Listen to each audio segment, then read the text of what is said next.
Riche d'expression de sens, l'humour est souvent difficile à manier. Ce n'est pas seulement un mode d'expression, c'est une façon de vivre, c'est une façon d'être. Quels sont ses secrets et les façons dont elle se manifeste tous les jours? L'humour a ses humeurs. Elle varie d'une personne à l'autre, d'une journée à l'autre, d'un type de personne à l'autre, et même d'une époque à l'autre.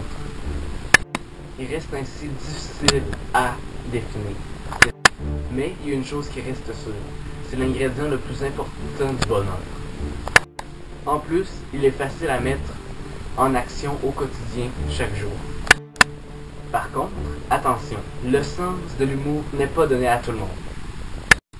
Certains ont la veine comique, on pourrait dire, qui ont ça dans les veines et qui vont faire rire les personnes assez facilement.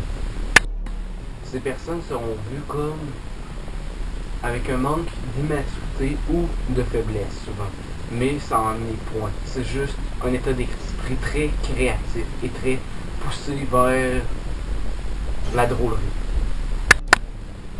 Or, l'humour a un rôle très important entre la communication avec autrui. Elle permet d'établir la communication entre personnes et d'établir des liens assez forts. Il procure du plaisir, flatte les personnes et aussi détend l'atmosphère. Les personnes qui utilisent l'humour sont très courageux d'un certain point parce qu'ils vont compter des blagues qui vont peut-être provoquer le jugement de certaines personnes. C'est très courageux sur ce point. S'exprimer avec un ton léger et humoristique amène aussi une certaine liberté parce que ça nous permet d'avoir un regard amusé sur les autres et sur la vie au quotidien. Si l'humour n'est pas compris par les autres et reste superficielle, elle peut être très dévastatrice si on en fait une mauvaise utilisation.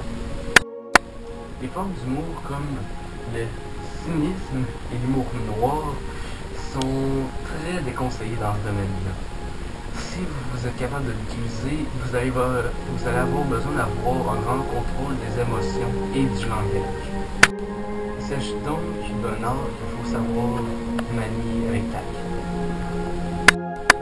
Par contre, il faut savoir quand les placer. Malgré que les blagues sont très drôles, il faut savoir quand bien les placer au bon moment.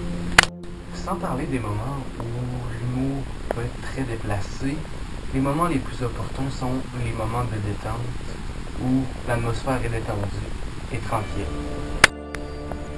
Par contre, il y a une exception. Le mail, les messages peuvent être un moyen de communication très efficace lorsqu'on utilise les blagues. Par contre, il ne faut pas compter des blagues à n'importe qui.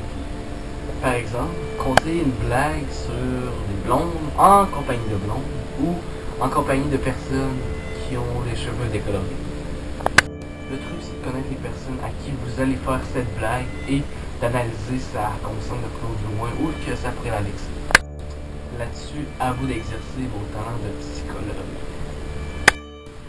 Finalement, pour finir cette présentation, je vais vous dire les secrets d'une bonne blague. Premièrement, avant de commencer votre blague, assurez-vous de la connaître par cœur. Rien de tel qu'un blanc ou un trou de mémoire pendant une blague pour, disons, gâcher toute votre blague. Aussi à éviter, c'est les histoires trop longues. À la fin, les histoires trop longues vont juste apporter une amertume et les personnes risquent de trouver beaucoup moins intéressante la blague. Alors, les histoires courtes et drôles sont à préférer. Et pour finir cette présentation, rien de tel qu'une bonne blague. Et bien, pour toutes les blondes qui m'écoutent, voilà une blague spécialement pour vous.